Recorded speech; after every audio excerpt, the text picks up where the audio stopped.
ou si le médicament peut réagir avec des médicaments à base de plantes que vous prenez.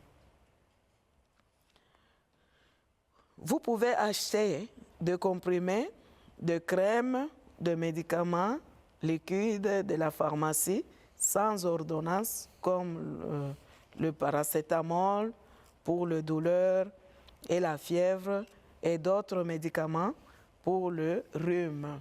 Donc, ce sont les médicaments que vous pouvez acheter sans ordonnance. Vous ne pouvez pas utiliser n'importe quelle carte de la santé ou de la carte de retraite pour ce dernier. Donc, pour le médicament comme le paracétamol, le médicament de rhume, vous ne pouvez pas utiliser la carte de pension. Bon, je veux parler maintenant comment prendre un médicament. Quelles sont les instructions? Les instructions pour la prise de médicaments sont écrites sur l'étiquette collée sur la bouteille de médecine. Si vous ne lisez pas l'anglais,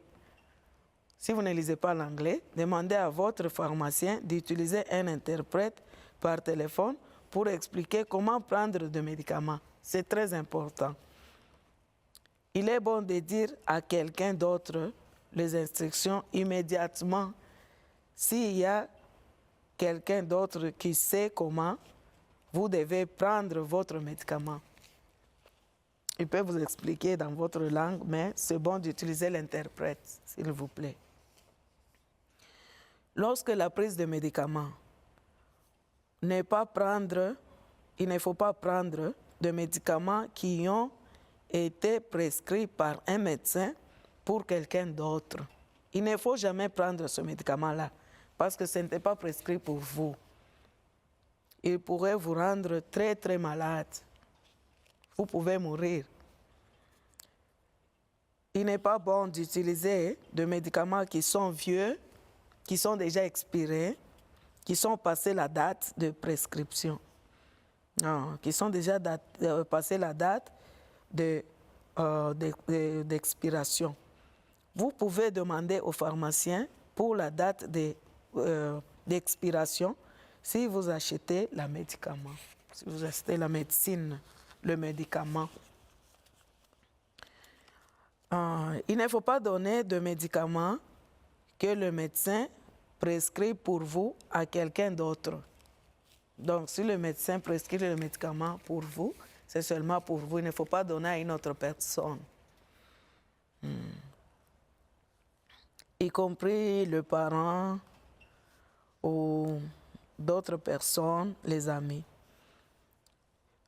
Il pourrait faire à un autre, il pouvait rendre un autre très malade. Ils sont en particulier pour la maladie que vous avez, pas la maladie d'autres personnes qui pourraient avoir besoin de différents médicaments. D'autres personnes peuvent avoir besoin de différents médicaments, mais vous ne pouvez pas leur donner des médicaments qu'on avait prescrits pour vous parce que ces médicaments-là peuvent le rendre malade, très très malade. Assurez-vous de garder le médicament en haut de l'endroit où les enfants ne peuvent pas atteindre. Ne peuvent pas les atteindre. Si les enfants ont trouvé vos médicaments et de le prendre et qu'ils prennent ça, ils peuvent être très très malades. Si vous pensez qu'un enfant a pris un peu de votre médicament, vous devez appeler le 30, donc 000 immédiatement et avoir la médecine avec vous pour dire à l'opérateur le nom de la médecine, de ce médicament-là. Dites-leur que vous avez besoin d'interprète si vous en avez besoin. Toujours garder de prendre les comprimés pour aussi longtemps que votre médecin vous a dit. Certains comprimés comme les antibiotiques, vous devez prendre jusqu'à ce qu'il soit tout fini. Et ce médicament-là que vous pourriez avoir besoin de toujours prendre. Si c'est ce que le médecin a dit que vous n'arrêtez pas de prendre le médicament, même si vous vous sentez mieux, il faut toujours le faire. Parlez-en à votre médecin avant d'arrêter tous les médicaments qu'ils vous ont demandé de prendre, qu'ils vous ont prescrits. Retour à votre médecin si vous n'obtenez pas mieux, si vous ne vous sentez pas mieux ou que vous commencez à vous sentir pire, donc la situation s'empire, vous devenez plus malade à propos de ce médecine-là, de cette médecine. Parlez-en à votre médecin si vous oubliez de prendre vos médicaments et il est difficile de les prendre. Il faut toujours parler à votre médecin. Il peut y avoir des choses qui peuvent être faites à propos de ce problème-là.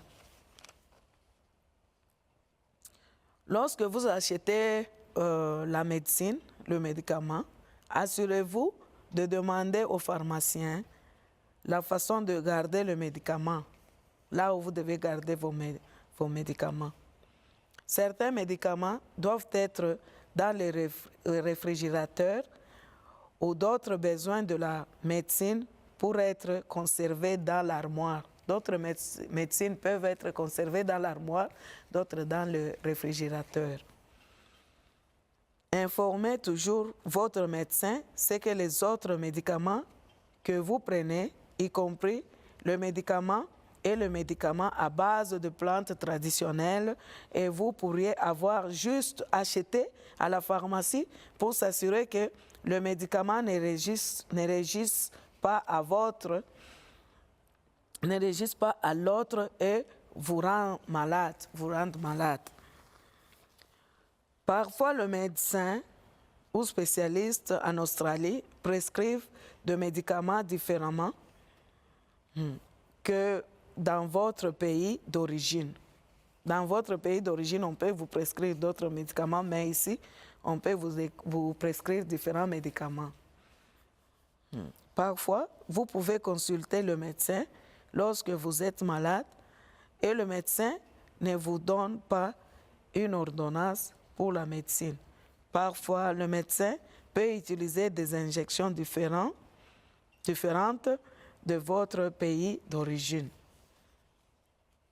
Beaucoup de médecins en Australie pensent que le stress, donc le souci ou la pression peuvent causer des nausées. Donc les soucis ou la pression peuvent causer des nausées. C'est ce que d'autres médecins pensent ici en Australie, selon leurs recherches. Votre médecin peut vouloir vous parler de votre stress ou si vous voulez vous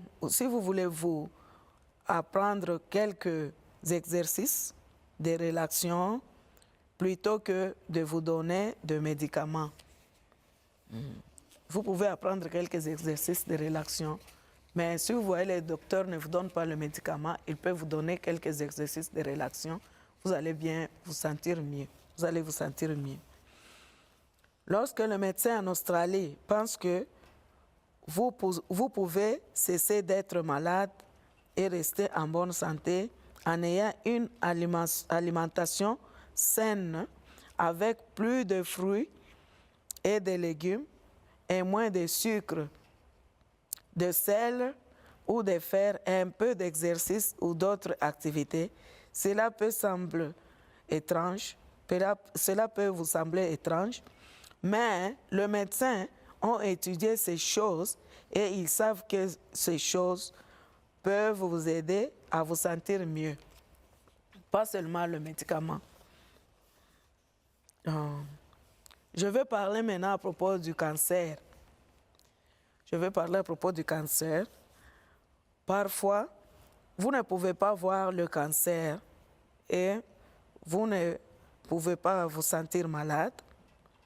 Ces cancers sont invisibles. Il y a des cancers qui sont invisibles. C'est pourquoi il est important d'avoir vos bilans de santé à votre médecin de famille, mais aussi d'avoir de dépistage du cancer, qui est l'endroit où il vérifie le cancer invisible à l'intérieur de vous. Si vous avez de dépistage du cancer, alors que le médecin a une meilleure chance de trouver le cancer très tôt. Yeah. Le traitement peut être plus efficace lorsque le cancer est détecté tôt. Gardez un œil sur le changement inhabituel à votre corps, tel que... Il faut toujours garder un œil à votre corps, tel que bossie ou une zone épaissie dans vos seins, des changements dans la forme ou la couleur de vos seins, écoulement du mamelon inhabituel, un mamelon qui tourne vers l'intérieur, si elle n'a pas toujours été le cas, et une douleur inhabituelle. Une bosse dans le cou, des aisselles ou de n'importe où d'ailleurs dans le corps. Plaies ou les ulcères qui ne guérissent pas. Tout enrouillement qui ne va pas disparaître et de crachat de sang. Vous pouvez cracher de sang. Changement dans les habitudes de toilette qui durent plus de 2 semaines et le sang dans un mouvement de l'intestin. Nouveaux grains de beauté ou de taches de la peau ou ceux qui ont changé de forme, taille ou couleur ou saignent. Il y a les gens qui saignent. Des décharges ou des saignements vaginaux inhabituels. Perte de poids inexpliquée. Si vous avez des changements inhabituels comme le rendez-vous avec votre médecin de famille, dès que possible, il faut prendre le rendez-vous de votre médecin de famille plus vite que possible et leur dire au sujet de ce changement-là. Autre dépistage du cancer, plus d'informations sur le cancer. Il y a une organisation appelée la Cancer Consul qui peut donner beaucoup d'informations sur tout le type de cancer. Si vous voulez parler à quelqu'un au cancer, Consul, c'est ce que vous pouvez faire. Donc, il faut appeler à ce numéro 13 14 50 du lundi au vendredi, de 9h à 17h. Dites la langue dont vous avez besoin. Attendre sur la ligne d'interprète. Cela peut prendre juste 3 à 4 minutes. Demandez à l'interprète d'appeler le cancer Consul Helpline 13 11 20. Parlez-en à la Helpline Cancer Consul avec l'aide de votre interprète. Dépistage du cancer du sein. Je vais parler à propos du dépistage du cancer du sein. Parfois, il y a des changements dans vos seins. Il est courant d'avoir des changements dans votre sein et la plupart des changements dans le sein ne sont pas le cancer du sein. Il est important d'apprendre à connaître vos seins, se sentent normalement et de vérifier vos seins régulièrement et le sentant en les regardant dans le miroir. Vous pouvez vous regarder dans le miroir. Cela peut aider à voir si vous avez des changements à la façon dont vos seins sont parfois. Ils semblent chaotiques comme la peau d'une orange. Ou vous pouvez sentir des morceaux de quelque sorte. Il est important de consulter votre médecin de famille et d'avoir des morceaux vérifiés. Aussi, si vous avez des modifications à la forme ou l'apparence de votre mamelon, ou avoir des pertes provenant de votre mamelon, vous devriez voir votre médecin de famille. Le médecin peut vous examiner le sein et poser quelques questions au sujet de votre changement de sein. Cette information aide le médecin à décider si elle doit vous faire des tests pour en savoir plus sur les modifications. Tests que le médecin pourrait vouloir que vous avez sont une mammographie ou ils vont vous prendre un extrait, image de l'intérieur de vos seins, une échographie qui sont des images plus détaillées de l'intérieur de vos seins. Le médecin peut également vouloir le médecin peut vous faire une biopsie ou une biopsie de l'aiguille. C'est quand une aiguille est utilisée pour obtenir le test de Papa Nicolaou, ne vérifie pas pour d'autres problèmes dans le système de reproduction, y compris le cancer de l'ovaire. Il n'est pas un chèque pour les infections sexuellement transmissibles.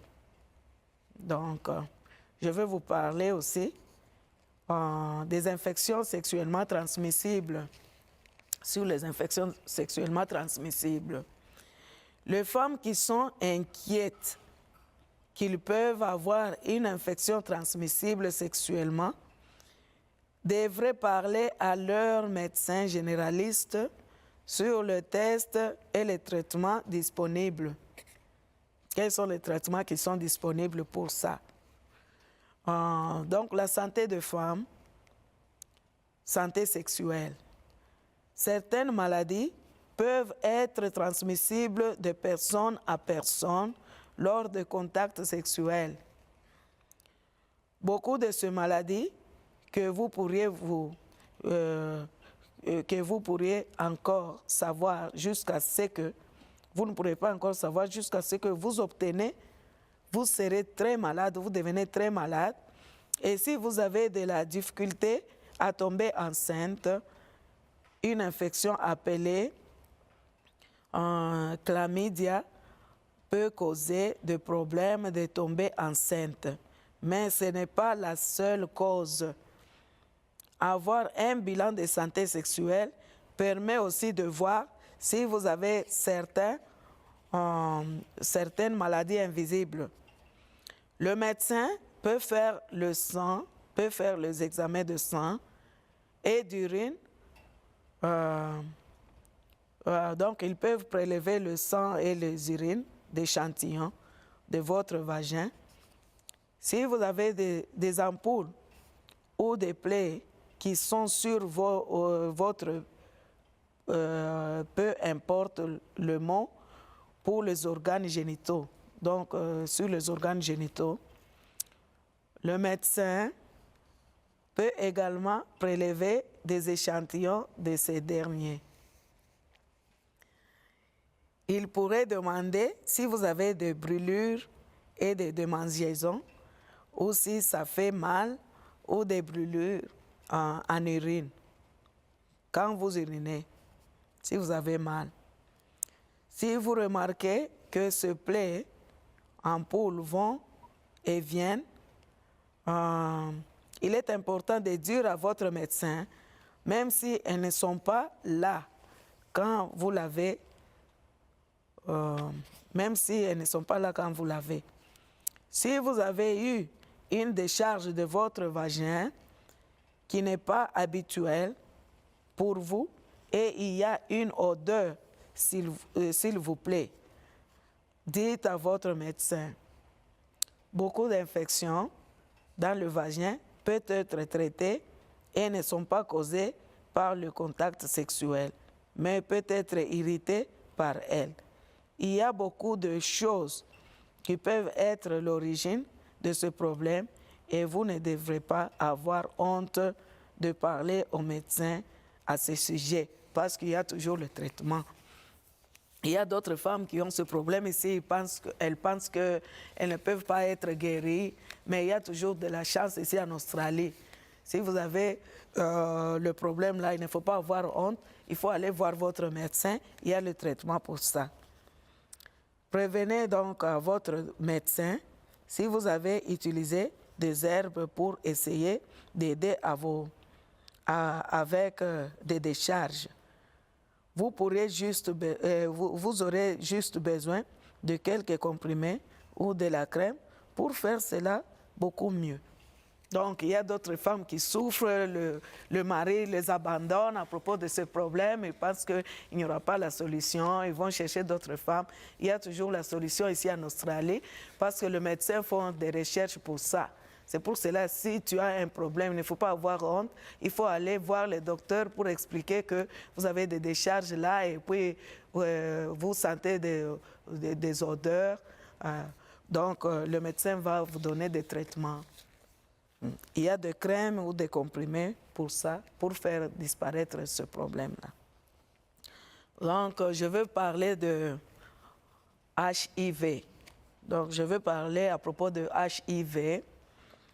Donc, vous ne devrez pas avoir honte de parler au médecin à ce sujet. Si vous avez le HIV, ce qu'on appelle SIDA, le sida, il ne faut pas avoir honte de parler à votre médecin à propos de ces sujets. Ici en Australie, il y a beaucoup de choses qui peuvent être faites pour vous garder bien longtemps. Donc si vous avez le HIV, ce n'est pas le moment de se tuer, ce n'est pas le moment de pleurer, ce n'est pas le moment d'avoir honte pour votre santé. Il faut aller dire à votre docteur, à votre médecin, il y a des traitements pour ça. Parce que tu peux vivre encore longtemps. Donc ça, ce n'est pas le moment. C'est une grande chance ici en Australie pour les gens qui ont le HIV, qui ont le sida. Il y a maintenant le traitement. Donc il ne faut pas avoir honte. Tu peux ne pas dire à ton ami ou bien à ta famille, mais va voir le médecin parce qu'il y a de la chance. On montre même à la télévision qu'il y a déjà un traitement pour ça. Il faut aller voir votre médecin, vous serez guéri. Bon, je vais parler maintenant à propos de continence. Souvent, après avoir mettre au monde ou avoir un bébé et que les femmes vieillissent, ils peuvent commencer à perdre de petites quantités d'urine, surtout quand ils toussent ou quand ils toussent seulement un tout petit peu, tu tousses un tout petit peu, tu sens qu'il y a une petite quantité d'urine qui vient. Donc, parfois, beaucoup d'urine peut sortir quand vous n'êtes pas allé à la toilette. Il y a beaucoup de choses qui peuvent être à l'origine de ce problème et vous ne devez pas avoir honte de parler au médecin à ce sujet. Il y a beaucoup de gens qui ont ce problème-là et beaucoup de choses qui peuvent être faites pour aider. Il y a beaucoup de choses qui peuvent être faites pour aider à propos de continence. Donc, il y a d'autres femmes, si tu mets au monde, au fur et à mesure que tu mets au monde, tu peux te retrouver, tu fais un petit mouvement, il y a de l'urine qui sort, ou bien tu tousses un tout petit peu, il y a de l'urine, ou bien tu fais un grand mouvement, il y a de l'urine, même si tu ne vas pas à la toilette, même si tu ne pousses pas ça, mais ça sort comme ça. Donc, il ne faut pas avoir honte de dire à votre médecin. Il faut dire à votre médecin, il y a beaucoup de choses qui peuvent se faire ici en Australie pour vous aider.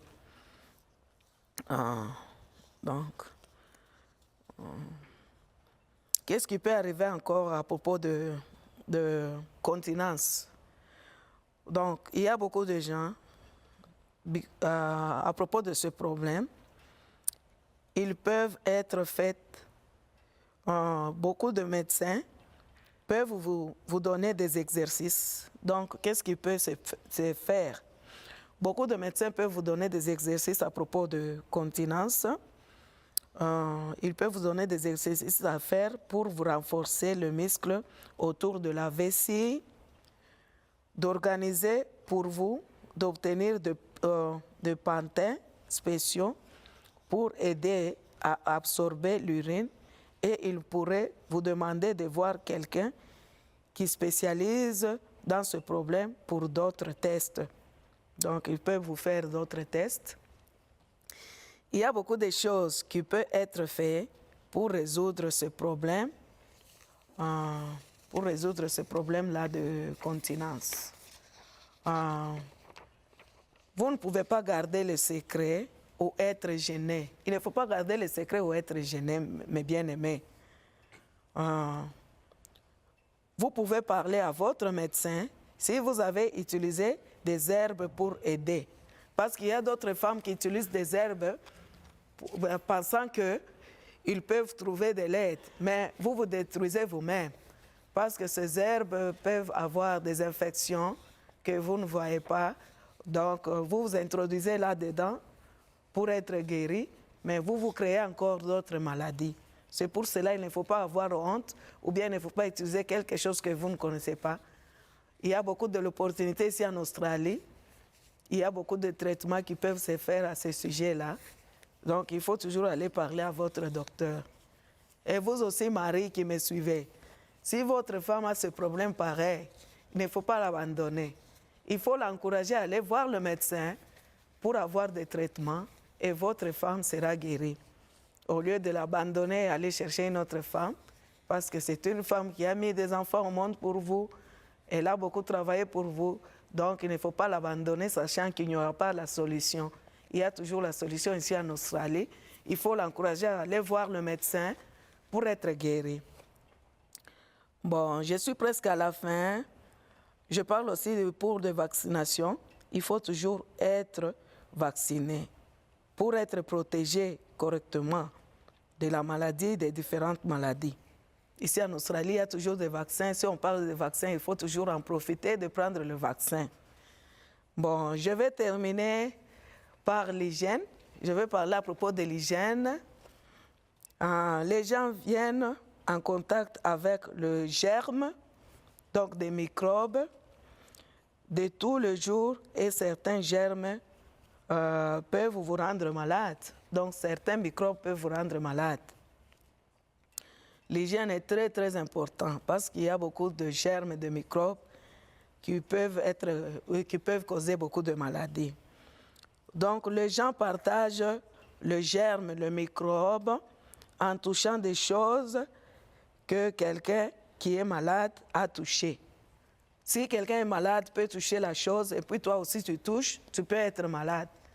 Tu peux tomber malade. Ou bien, en se saluant, vous pouvez tomber malade. Je suis presque à la fin. Il est important de se laver les mains régulièrement avec de l'eau et du savon, particulièrement avant de préparer la nourriture ou de manger. Et après, vous allez aux toilettes. Si vous allez aux toilettes, il faut toujours vous laver les mains. C'est l'un des meilleurs moyens d'arrêter la propagation de germes. Merci beaucoup de m'avoir suivi. Oh, nous allons nous revoir. Au revoir.